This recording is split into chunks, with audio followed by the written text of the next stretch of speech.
গসিপের সিলেক্টকে নতুন একটি এপিসোড নিয়ে আপনাদের সঙ্গে চলে এসেছি। আমাদের সঙ্গে বর্তমানে রয়েছেন অভিনেত্রী রিকা।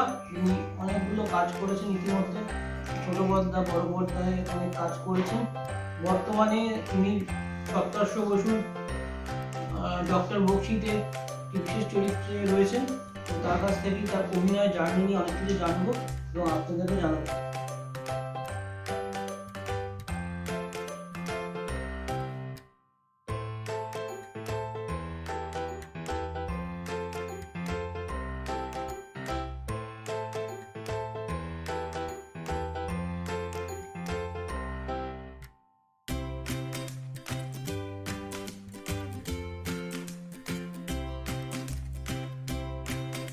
Welcome to our channel field gossip. Hello, নমস্কার সবাইকে। আর তোমাকেও অনেক থ্যাংক ইউ, অনেক ধন্যবাদ এখানে এসেছো আমার বাড়িতে। বলো কি জানতে চাও, বলবো, আমি প্রস্তুত। আচ্ছা, প্রথমেই যেটা জিজ্ঞাসা করবো যে তোমার অভিনয়ে আসার ইচ্ছাটা কি ছোটবেলা থেকেই ছিল নাকি এটা পরে তোমার মনে হচ্ছে না অ্যাক্ট্রেস বা এরকম হুট করে সিদ্ধান্ত নেওয়া? ছোটবেলা থেকে নর্মালি দেখো, সবাই ছোটবেলা থেকে তো অনেক কিছু ভেবে, আমি ভাবি না যে আমি ছোটবেলায় বড় হয়ে এটা হবো, সেটা সম্ভবত পসিবল নয়। তো আমি যখন কলেজে পড়ি, মানে গ্র্যাজুয়েশন যখন দেবো ফাইনাল ইয়ার, আমি গানটা নিয়ে এগোতে চেয়েছিলাম। আমি গানটাকে খুব ভালোবাসতাম, গানটা নিয়ে আমি এমএ করেছি রবীন্দ্র ভারতীতে। হ্যাঁ, গানটা নিয়ে রবীন্দ্র ভারতীতে। আর আমি 5th ইয়ার বিশারদ আমার কমপ্লিট। তো মোটামুটি গানটা নিয়ে আমার খুব ইচ্ছা ছিল আমি কিছু করব, আর আমার ফ্যামিলিতে আমার মাও চাইতো যে আমি গানটা নিয়ে এগোই। অভিনয় এগুলো মানে ভাবিনি, মানে করব বা কেউ আমাকে ডাকবে বা আমি কাজ করব, একটা ছোটখাটো কোনো কিছুই ভাবিনি। কিন্তু প্রথম আমি একটা অ্যাডে কাজ পেয়েছিলাম, একটা কিয়া শেডের অ্যাড করি প্রথম 2014 হবে, একটা কিয়া শেডের প্রথম ফার্স্ট অ্যাড করি। তো সেখান থেকে আমি দিদি নাম্বার 1 খেললাম, রিয়ালিটি শোতে আমাকে ডাকা হলো ওই টাইমে।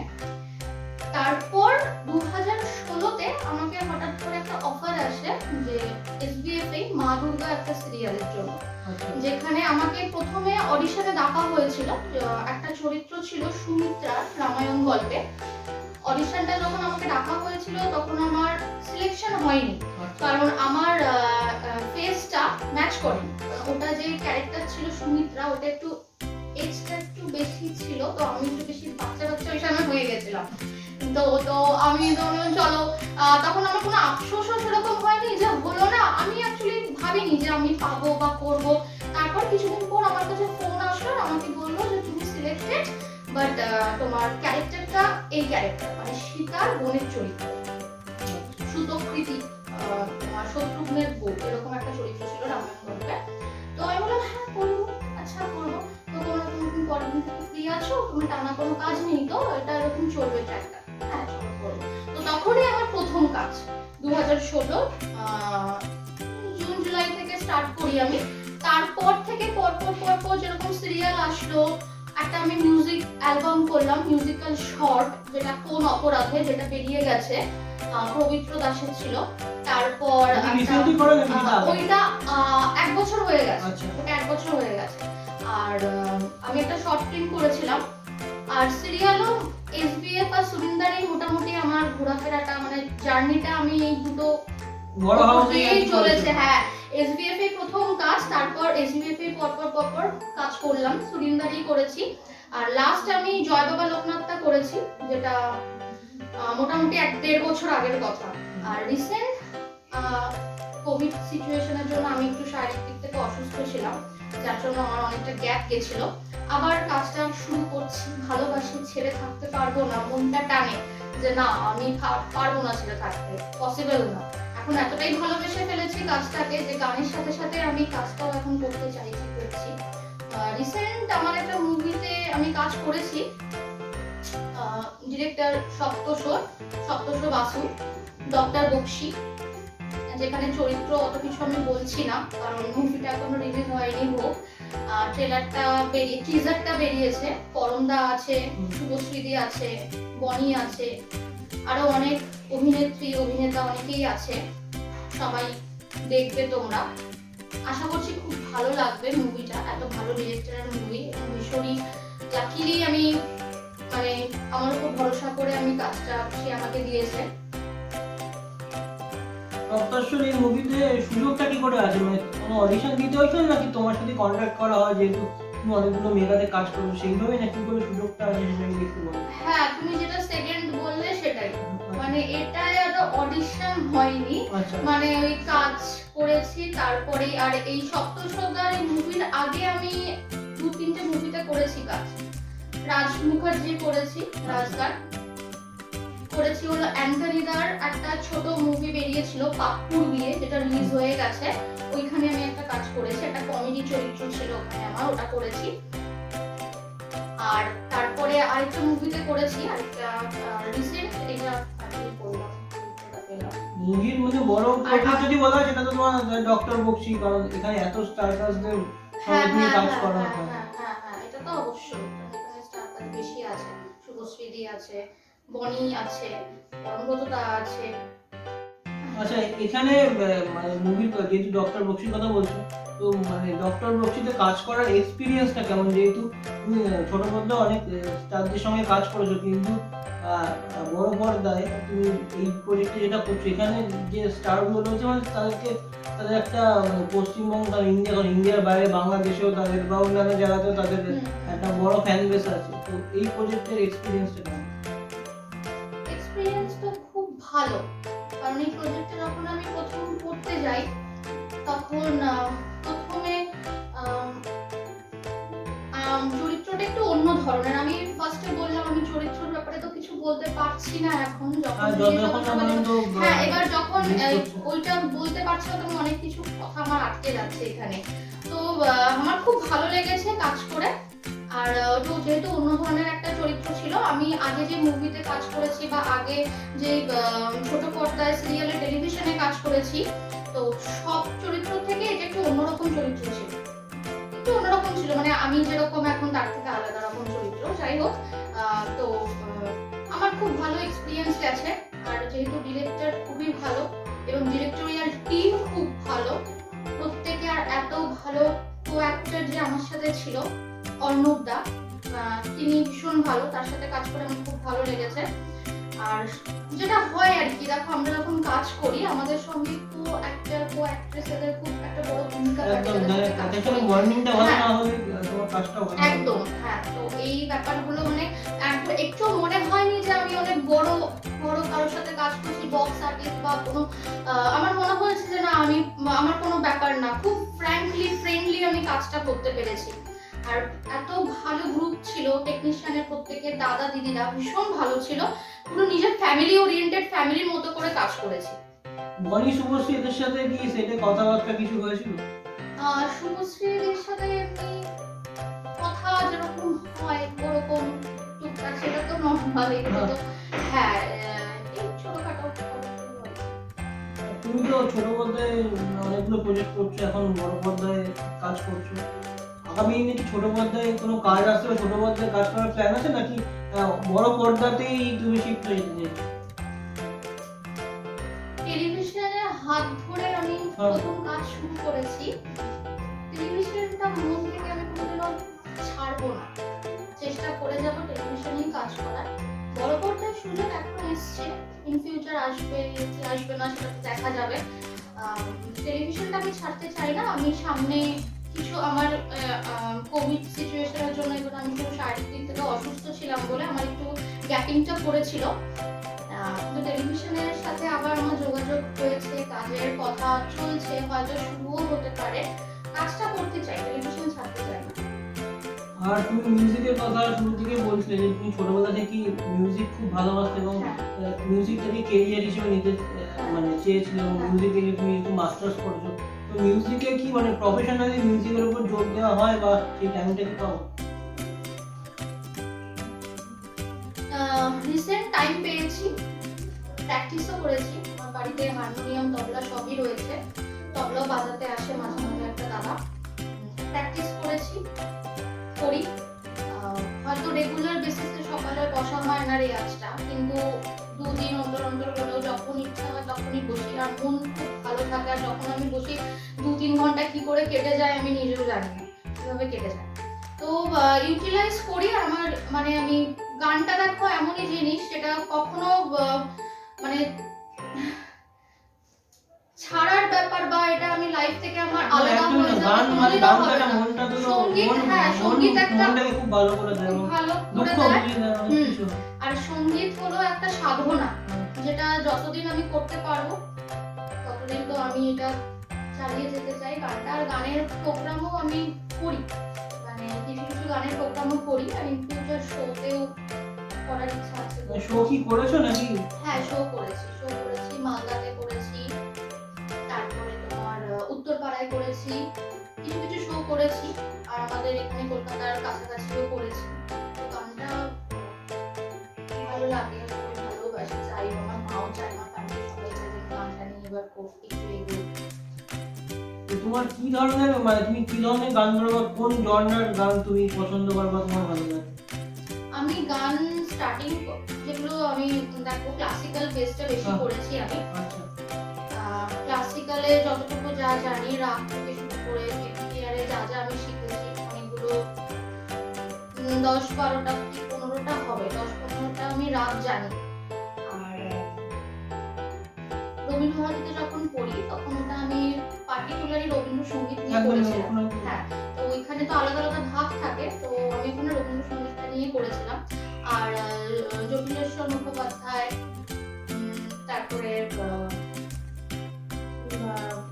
সন্ধ্যা রায়, আর তোমার আশাজি, এরকম অনেকে আছে যাদের গান আমি জানি, পড়েছি, শিখেছি, আধুনিক কিছু গান জানি। এগুলো খুব চর্চা, আমার এই ধরনের গানই ভালো লাগে। একটু পুরোনো হলেও আমার এই ধরনের গানই আমি গাইতে ভালোবাসি, ভালো লাগে, শুনতে ভালো লাগে। আর আধুনিক গান বা ওয়েস্টার্ন মিউজিক কতটা ভালো লাগে? ওয়েস্টার্ন ভালো লাগে, সব ভালো লাগে, মিউজিক ভালো লাগে। আমরা তো জানি তুমি গার্ডেনিং করতে খুব ভালোবাসো। হ্যাঁ, তো সেটা কি এখন নিয়মিত গাছপালা পরিচর্যা করা, গাছপালা দেখাশোনা করা তো একটা খুবই ভালো এবং মনও খুব ভালো ভালো থাকে, কিন্তু গাছপালা দেখাশোনা বা পরিচর্যা করা অনেক সময় লাগে এবং তাদের অনেক অনেক সময় লাগে। যত্ন নেওয়ার একটা তো ব্যাপার থাকে, সেটা কি তুমি একা হাতেই করো? না না না না, একা হাতে মিথ্যে কথা বলে লাভ নেই যে তোমাকে বলে দেবো যে না আমি একাই সব করি। আমার মা করে, আর আমার বোন আছে, মা বোন ওরাই করে, আর আমি যখন সময় পাই তখনই করি, আর ওরাও সহযোগিতা করে। আমি দেখাতে পারি তোমার কাছে আমার কি কি গাছ আছে, কি আছে, যেগুলো ভালোবাসি। আচ্ছা, যারা ভিডিওটা দেখছেন তারা এবার দেখেই নেবেন যে ওর গাছে কিভাবে গাছের পরিচর্যা করে। সেই ক্লিপিংসটা আপনাদের কাছে এই আমার এই বক্তব্যটা শেষ হয়ে যাওয়ার পরেই আপনাদের কাছে পৌঁছে যাবে, সেটা আপনারা দেখতে পাবেন।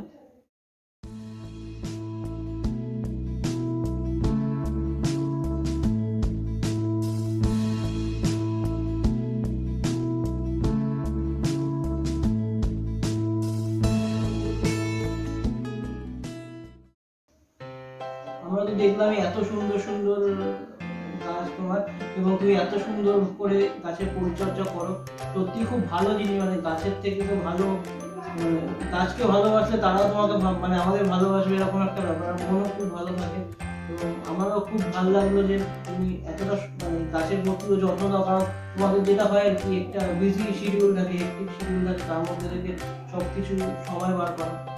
আর যদি জিজ্ঞাসা করি যে অবসর সময় কি কি করতে ভালো লাগে, কি ভালো লাগে? বই পড়ার নেশাটা একটু কম আছে, আচ্ছা, এটা আমাদের থাকে, এটা আমার ব্যাড হ্যাবিট। কারণ ছোটবেলায় খুব ভালোবাসতাম বই পড়তে, এখন যত বড় হয়েছে মানে বই পড়াটা একটু কমে গেছে। তো গানটা নিয়ে থাকি, আর ঘরে আমি একটুখানি রান্নাও একটু করতে ভালোবাসি। তো ইভিনিং এ একটু স্ন্যাক্স বানানো, এইসব কাজ, রেসিপি, রান্নার কথা যখন বললে, তোমার কাছে সবাই যদি জিজ্ঞাসা করা হয় যে তোমার বানানো বা তোমার প্রিয় যে আইটেম যেটা তুমি বানাতে খুব ভালোবাসো, কোন আইটেমের নাম বলবো? আমি রিসেন্টলি লাস্ট বানিয়েছি ব্রেড পিৎজা। আচ্ছা, রিসেন্ট বানিয়েছি। কি রেসিপি বলবো নাকি? না রেসিপি বলতে হবে না, আমি জাস্ট জিজ্ঞেস করছি। হ্যাঁ, ব্রেড পিৎজাটা আমি রিসেন্ট লাস্ট বানিয়েছি, ভালো হয়েছিল খেতে, সবাই বললো খুব ভালো হয়েছে। ওটাই লাস্ট করেছে স্ন্যাক্স, ইভিনিং স্ন্যাক্স। আর একটা জিনিস যেটা অনেকেই বলেন বা এটা স্বাভাবিক ব্যাপার যে অভিনেত্রী যারা আছে তাদের হেলথ কনসাস হতে হয়, এটাই আমি বলতে তারা চাইছি। অনেক কিছু খেতে পারে না। হ্যাঁ, কারণ আমি যেটা বানিয়েছি আমি পোস্টও করেছি, ইনস্টাতে ফেসবুকে পোস্টও করেছি আমি যেটা বানিয়েছি কিছুদিন আগে। তুমি খেতে খাওনি? এইটা এক্স্যাক্টলি আমি ওখানে কমেন্টও করেছি যে আমার খাওয়া মানা, কারণ আমার একটু মানা রয়েছে, আমার শরীরটা একটু খারাপ বা আমি একটু ডায়েটের মধ্যে আছি, আমার একটু মানা রয়েছে, আমার খাওয়াটা আর আমি করেছি সবার জন্য। আমার ভালো লাগে যে কিছু করে সবাইকে সন্ধ্যাবেলা কিছু দিলাম খেতে, স্ন্যাক্স বানালাম বা আলাদা কিছু প্রিপারেশন করলাম, কিন্তু করার পর দেখলাম সেদিনকে একটু বেশি ভালো হয়ে গেছে, আমার খুব মন চাইছিল যে আমি একটুখানি খাই, কিন্তু ওই আর কি, ঠিক আছে চলো। তোমরা যখন কোনো ধরো কোনো প্রোগ্রামে গেলে বা বিভিন্ন অনুষ্ঠানে ধরো গেলে, সেখানেও তো মানে অনেক ডিলিশিয়াস খাবার দাবার থাকে, কিন্তু সেগুলোকে পরে খেতে পারো না বা এরকম হয়, বা অনেক জায়গায় গেছে এরকম হয়েছে, তো তখন কি হয়? কি হয় ঠিক আছে, এখন না অভ্যেস হয়ে গেছে জানো তো, মানে এখন আর প্রথম খুব হতো, এখন ঠিক আছে, এখন অভ্যেস হয়ে গেছে, এখন মানিয়ে নিয়েছি, এখন অসুবিধা হয় না। আর তোমরা তো যারা অভিনয় করে বিভিন্ন জায়গায় শো করতে যাও, তুমিও নিশ্চয়ই বিভিন্ন জায়গায় শো করতে গেছো, এবং শো করতে গেলে যদি গ্রামের দিকে যারা শো করতে যান, হ্যাঁ মাচাতে যখন তোমরা যাও, তো প্রচুর মানুষ আছে, এবং গ্রামের মানুষরা যারা সিরিয়ালে অভিনয় করে তাদের খুব ভালোবাসে এবং খুব ফলো করেন, এবং প্রচুর ভিড় জমান, এবং তোমরা যখন পারফর্ম করো তাদের সাথে ভালোভাবে ইন্টারাকশন হয়। তো এরকম মাচার কোনো যদি অভিজ্ঞতা শেয়ার করো। দেখো, যখন আমি প্রথম লাস্ট শোটা করলাম মালদাতে, ওখানে মানুষজনের এত ভালোবাসা, এইটাই তো সব থেকে বড় পাওনা। তো ওইটা ওখানে গিয়ে কখনো মনে হয়নি, প্রথম মানে প্রথম শোটা করেছিলাম উত্তর পাড়াতে, যেখানে প্রথম ভেবেছিলাম কেমন হবে কি হবে, প্রথম শোতে যাচ্ছি, মানে মানুষজন ওখানকার লোকজন কেমন, কিন্তু যখন আমি করলাম বা করেছি লাস্ট যেটা করলাম, তো আমার ভীষণ ভালো লেগেছে ওদের ব্যবহার। একটা বাচ্চা আমার কোলে উঠে গেছিল, ওটা আমি ভুলবো না, ও কোল থেকে কিছুতেই নামবে না। তো এই ব্যাপারগুলো কিছু কিছু ইনসিডেন্ট হয়েছে। আর রাত্রে সেই সময় ফেরার একটা ব্যাপার ছিল, যেটা আমি বলি, মানে মালদা থেকে ফিরতে তো সময় লাগে, আমি ট্রেনে গেছিলাম, এবার ফেরার একটা ব্যাপার ছিল, যেটা একটু প্রবলেম ছিল যে ফিরতে পারবো না, তো থাকার ব্যাপারগুলো ওইখানে সে সময় একটু হোটেলে যেখানে আমাকে ব্যবস্থা করে দেওয়া হবে, হোটেলেও একটু প্রবলেম হয়েছিল। তো ওখানে আমি ওখানকারই একজন চেনা জানা বাসিন্দা ছিল, যার বাড়িতে আমরা ছিলাম, মানে আমি ছিলাম আর আমার সাথে যারা গেছিল তারা ছিল। তো তাদের বিহেভিয়ার, তাদের মানে তাদের আপ্যায়ন, আতিথেয়তা এত ভালো লেগেছিল যে মানে আমি চাই ওখানে শো হলে আমি আবার ওইখানে যাবো, ভীষণ ভালো লেগেছে, এটাই একটা ছিল। আমাদের এখানকার মানুষ এখন তো বোধহয় অনেকটাই চেঞ্জ হয়েছে, যে আগেকার দিনে সিরিয়াল যারা অভিনয় করতো তাদের একটু অন্যভাবে দেখতে, যে সিরিয়াল করে, কিন্তু সেদিক থেকে দেখতে গ্রামের দিকের মানুষগুলি যারা সিরিয়াল অভিনয় করে তাদের খুব ভালোভাবে দেখে, এবং তারা নিয়মিত বিভিন্ন সিরিয়াল দেখেন। তো তোমার কি মনে হয় এখন মানে এখানকার যারা শহরের দিকের মানুষের সিরিয়াল নিয়ে বা সিরিয়ালে যারা অভিনয় করে তাদেরকে নিয়ে যে এই ভাবধারাটা একটু হলেও চেঞ্জ হয়েছে? মানে কয়েক বছর আগের কথা যদি বলতে পারি, আমার এখনো অনেক ভালো ভালো সিরিয়াল হচ্ছে এবং অনেকে নতুন নতুন মুখ সুযোগ পাচ্ছে, কি বলবে? অনেকেই সুযোগ পাচ্ছে, এখন নতুন নতুন অনেক নিউ ফেস নিউ কামার আসছে। এবার দেখো কাদের চিন্তাধারা চেঞ্জ হয়েছে কি হয়নি সেগুলো না আমি পুরো মানে আমি ভাবি না কে কি ভাবছে কার সাথে কি। আর আমি সত্যি কথা খুব কম মানুষের সাথে মিশি, এবার অত কিছু ভাবি না। হ্যাঁ, আমার পাড়াতে আমি যখন বেরোই, আমার পাড়াতে প্রত্যেকটা বাড়ি, প্রত্যেকটা দাদা দিদি কাকিমা প্রত্যেকে আমাকে খুব ভালোবাসে। আমি যখন বেরোই ওরা নিজেরাই কথা বলে, হ্যাঁ মানে প্রত্যেকেই ভালোবাসে। আর আমি ধরো যখন কাজের বাইরে মানে থাকতাম, থেকে বাইরে থেকে কাজ করতে হতো শুটিং থাকলে, যখন অনেকদিন পর আসতাম বাড়িতে, তো মানে ঢুকতে পারতাম না পাড়াতে। আমাদের পাড়া থেকে সবাই মানে ঢোকার সময় কিরে কবে ফিরলি, কেমন আছিস, শরীর ভালো আছে, থাকবি তো কিছুদিন এখন, মানে এরকম একটা ভালোবাসা আমি পেয়ে এসেছি ছোট থেকে। আর এখনো পাই, এখনো বড় হয়ে গেছে এত, এখনো পাই। আর আদার্স যে তুমি যে কথাটা জিজ্ঞাসা করলে যে এই অভিনয় সংক্রান্ত যারা অভিনেত্রী বা অভিনেতা তাদের ব্যাপারে মানুষের মনোভাব কি, আগে কেমন ছিল। তো এগুলো দেখো মানুষের মনোভাব নিয়ে ভাবলে তো আর চলবে না, না। তোমারও চলবে না, আমারও চলবে না। আর একদম। ওদের মনোভাব এখন কেমন ওগুলো ভেবে মাথা নষ্ট করেও লাভ নেই। তবে যতটুকু আমরা পেয়েছি ভালোবাসা সবার জন্য কিন্তু আমরা হয়েছি। আজকে দর্শকরা ভালোবাসে, আজকে মানুষজন ভালোবাসে, ছোট পর্দায় সিরিয়াল দেখতে ভালোবাসে, বড় পর্দায় মুভি দেখতে ভালোবাসে। আজকে সবাই তারা যে যেমনই বলুক না কেন তারা কিন্তু আমাদের দেখতে ভালোবাসছে। আজকে পরপর মাসার শো হচ্ছে, এগুলো কিন্তু তাদের জন্যই হচ্ছে। আমরা কিন্তু তো তাহলে তো একদিক তারা থেকে তো ভালোবাসছে মনে বলে তোমরা হচ্ছে, শো করতে একদিক দিতে পারছো। থেকে অবশ্যই একদিক থেকে তো মনে হচ্ছে যে ভালোবাসছে, ভালোবাসছে। মানে প্রধানত তারা অবশ্যই ভালোবাসে, ভালোবাসছে আর ভালোবাসবেও, বিশ্বাস আছে। আমরা অনেকক্ষণ ধরে কথা বললাম, শেষের দিকেই মোটামুটি চলে এসেছি। কোভিডের সময় আমরা সকলেই জানি যারা এই শিল্প জগতের সঙ্গে যুক্ত তাদের মানে বাকিদের লাইফে কোভিড এফেক্ট তো ফেলেছে, কিন্তু আমাদের যারা আমরা এই শিল্প জগতের সঙ্গে যুক্ত তাদের লাইফে কোভিডের এফেক্টটা অনেক বেশি পড়েছে এবং আমরা অনেক শুধু মানে ফিনান্সিয়ালি এফেক্টেড হয়নি, মেন্টালিও এফেক্টেড হয়েছে, আমাদের তাদের ক্ষেত্রে অনেক সমস্যা হয়েছে। আস্তে আস্তে সময়টা বা পরিস্থিতি একটু চেঞ্জ হচ্ছে। তো তোমার কি মনে হয় যখন ফার্স্ট কোভিড এসেছিল এবং এখন 2-2.5 বছর হয়ে গেছে, এখন পরিস্থিতিটা একটু হলেও বেটার হয়েছে? হ্যাঁ, বেটার হয়েছে, অবশ্যই বেটার হয়েছে। আমরা মেনে চলছি, আমাদের শুটিংয়েও অনেক কিছু মেনেই কাজ করা হয়, অনেক বিধিনিষেধ আছে মেনে কাজ করা হয়। আর যেটা জানো এতজনের বেশি না, এরকম অনেক কিছুই আমরা মেনে চলছি। আর আমরা আমাদের বিশ্বাস আমাদের মতন আমরা প্রত্যেকেই যদি এভাবে মেনে চলি, একদিন এই কোভিড থাকবেই না, কোভিডও থাকবে না, আর কোনো মহামারী রোগও থাকবে না। কারণ আমরা অনেক কাছের মানুষকে হারিয়েছি, একদম অনেকে আমি যে বসে রয়েছি আমি জানি আমারও অনেক কাছের মানুষ সবাই হারিয়েছে। তোমারও হারিয়েছে। তুমি এখন ভেবে দেখো, আমি তোমাকে একদম। সবাই আমরা প্রত্যেকে হারিয়েছি, প্রত্যেকে সাফার হয়েছি।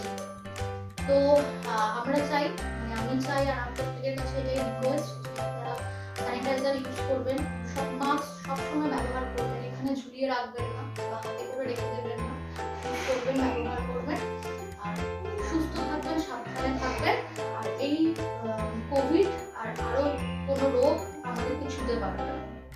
তুমি যেহেতু এত ভালো গান গাও এবং ছোটবেলা থেকে গানের চর্চা করছো, তো আমরা এই গান না শুনে তো আমাদের নিজেদের শেষ করতে পারি না। তোমার মিষ্টি গলায় সুরেলা কণ্ঠের একটা গান তো দর্শকরা শুনতে চান এবং আমিও শুনতে চাই। তো গান দিয়ে যদি আমাদের ইন্টারভিউ বলো, অনুষ্ঠান বলো, আড্ডা যাই বলো, সেটা যদি শেষ করে।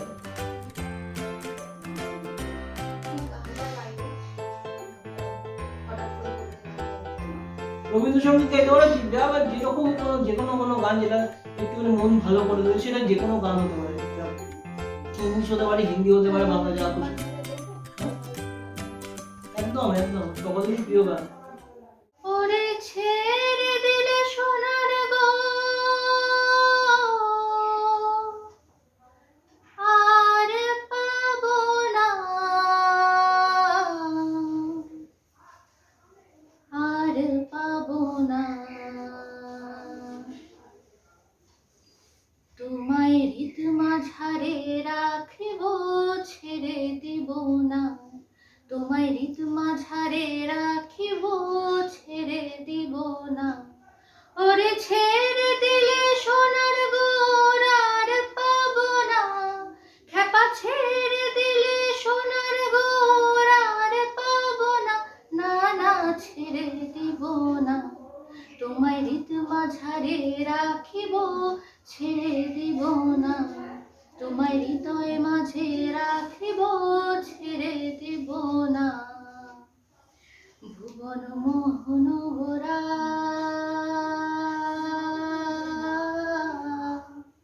কোন মনি জনার মনোহরা,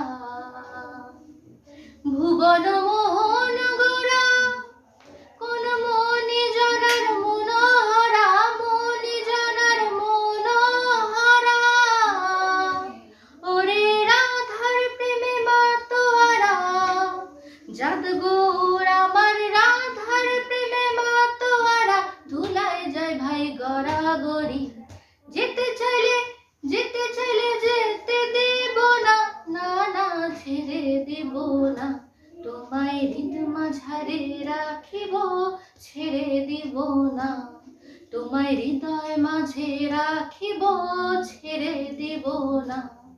ওরে ছেড়ে দিলে সোনার গোর আর পাবো না, না না ছেড়ে দিব না। তোমায় হৃদ মাঝারে রাখিব, ছেড়ে দিব না। তোমায় হৃদ মাঝারে রাখিব, ছেড়ে দিব না।